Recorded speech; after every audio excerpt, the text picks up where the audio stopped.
Breaking news చూస్తున్నాం. ఇక 9 మందికి చోటు కల్పిస్తారని టాక్ కనిపిస్తుంది. ఏదైతే లోక్సభ ఎన్నికలకు సంబంధించి అటు కాంగ్రెస్ కూడా ఫోకస్ పెట్టింది. మొత్తమే ఢిల్లీకి సంబంధించి కూడా ఢిల్లీ వేదికగా రాజకీయాలు రసవత్రంగా మారుతున్నాయి. ఇక ఏదైతే ఇక్కడ ప్రధానంగా తొలి జాబితాపై ఏఐసిసి ఆఫీస్ లో చర్చలు జరుగుతున్నాయి. తెలంగాణ నుంచి కూడా కీలక నేతలకు ఇక్కడ పిలుపొందినట్లు సమాచారం. మీ భేటీలో సోనియా గాంధీ అదేవిధంగా మల్లికార్జున ఖర్గే కూడా పాల్గొంటున్నట్లు తెలుస్తుంది. దీనికి సంబంధించి మరిన్ని డీటెయిల్స్ మా ప్రతినిధి రామకృష్ణ అందిస్తారు. ఎస్ రామకృష్ణ.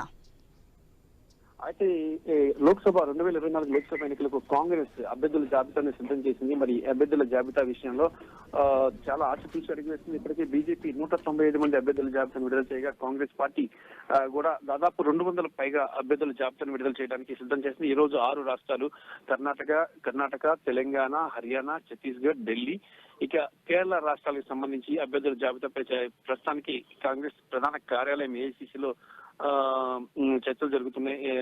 మీటింగ్ నడుస్తుంది. ఈ సమావేశానికి తెలంగాణ నుంచి ముఖ్యమంత్రి రేవంత్ రెడ్డి, ఉప ముఖ్యమంత్రి బట్టి విక్రమార్క అలాగే రాష్ట్ర మంత్రి ఉత్తమ్ కుమార్ రెడ్డి హాజరయ్యారు. తెలంగాణ నుంచి 17 స్థానాలకు గాను ఒక 10 స్థానాలపై చర్చ జరుగుతుంది. 6 నుంచి 7 స్థానాలు ఈ మొదటి జాబితాలో ఉంటాయని చెప్పేసి తెలుస్తుంది. బీజేపీ 9 స్థానాలు అనౌన్స్ చేసింది కాబట్టి కాంగ్రెస్ కూడా 9 స్థానాలను అనౌన్స్ చేసే అవకాశం అయితే కనిపిస్తుంది.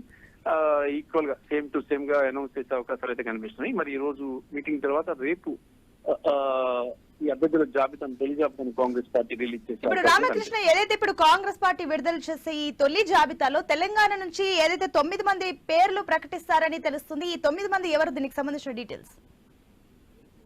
దానికి సంబంధించి ఆల్రెడీ రేవంత్ రెడ్డి ఒక్కొక్క నియోజకవర్గానికి సంబంధించి 3 పేర్లను ఆయన ఇవ్వడం జరిగింది. మరి ఈ 3 పేర్లలో ఎవరెవరి పేర్లు ఫైనల్ చేస్తుంది అధిష్టానం మీద రేపు అధిష్టానం విడుదల చేసిన చూడాలి.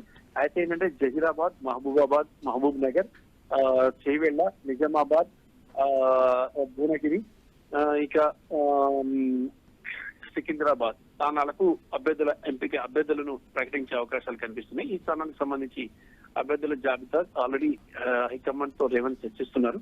ఇది ఈ రోజు రాత్రికి ఫైనలైజ్ అయిపోతుంది. రేపు ఈ జాబితాను విడుదల చేసే అవకాశాలు ఉన్నాయి. Right Ramakrishna, thank you.